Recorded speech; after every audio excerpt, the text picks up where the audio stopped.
Toute cette semaine, nous sommes chez Miel et Safran avec Adil, le chef. On va réaliser la 4e recette de cette semaine. Une recette qu'on va faire dans cette petite jarre. Exactement. Hein. C'est quoi le nom de la recette? Tangia. Tangia. Qu'on trouve qu'à Marrakech. Okay.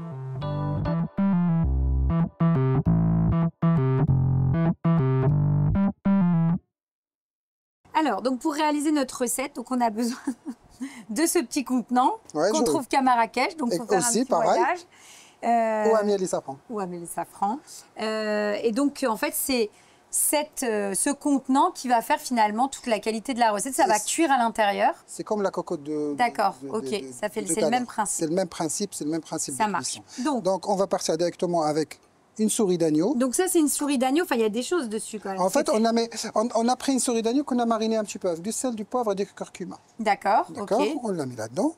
Après, on peut la mettre nature. Ok, on peut la mettre nature, mais là, toi, tu l'as fait mariner. Combien de temps tu l'as fait mariner? 24 heures. Ah oui, ok. Voilà. Mais après, on peut la mettre directement sortie de... D'accord, voilà. donc tu la mets directement comme ça. Ensuite, l'ingrédient essentiel, c'est du cumin. Oui, donc tu mets, hop. 2 cuillères de cumin. 2 cuillères de cumin, ça marche. 3 cuillères de citron confit. De citron confit. Voilà. 3 cuillères d'huile d'olive. Et donc ça, c'est une recette qu'on trouve qu'à Marrakech. Qu'à Marrakech. On a du beurre ronce et on a du beurre normal. D'accord. Donc voilà, donc, moi je fais le mélange des deux. D'accord. Une cuillère. À la maison, si vous n'avez pas de beurre rance, pour le coup, vous mettez du beurre pommade classique comme ça là. Justement, c'est pour ça que je mets celui-là. Donc on met la même chose, voilà. Et après, l'ingrédient, et c'est le plus important, c'est le safran. D'accord. Et si on n'a pas de safran parce qu'on n'aime pas trop? Si on n'a pas de safran, on ne fait pas tangia. D'accord.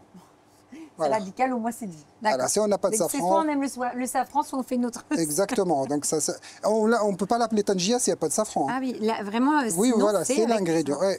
Ok. Et donc, tu en mets pas mal en plus. Exactement. Talouine, c'est pas loin de Marrakech. C'est la base, voilà. Mais on en met beaucoup, c'est quand même une recette... ça veut dire que c'est une recette qui est quand même assez haut de gamme. Exactement. Ok. Et donc, on mélange le tout, comme ça. On couvre. Donc tu recouvres d'un aluminium. L'idée, c'est comme un système à l'étouffer. J'ai oublié. T'as oublié quoi? L'ail. Ah. Voilà, c'est très important. Ok, un petit peu d'ail. Voilà. Et donc après, on referme avec l'aluminium et c'est comme un système à l'étouffer. Exactement. On va bien fermer. Okay. Après, on peut ficeler, si on peut. Voilà. Et ensuite, on le met au four. Au four à 68 degrés pendant 13 heures.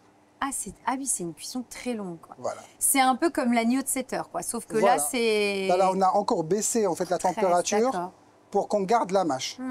Donc, on est entre 66 et 68. D'accord. Et après, la cuisson va durer 13-14 heures. Ça dépend de la taille en fait, de la souris d'agneau.